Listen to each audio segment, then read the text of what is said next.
magandang araw mga ka-tourist guide. Tapos na yung tour ko na guest galing Cabanatuan, Iloilo.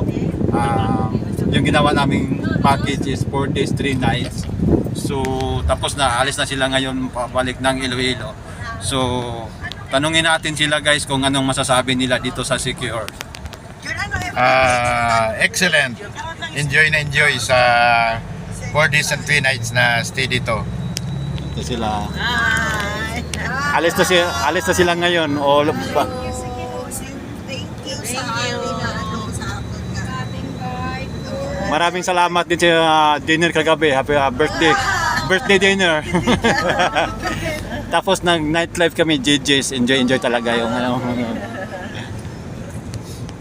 So, shout out sa taga Cabanatuan, Iloilo dyan. So, sinong hindi pa nakapunta ng Secure, try nyo si Kuya Tata, local agent ng Secure. Sige, maayos na tour guide at saka I recommend. Thank you for watching, mga ka-tourist guide.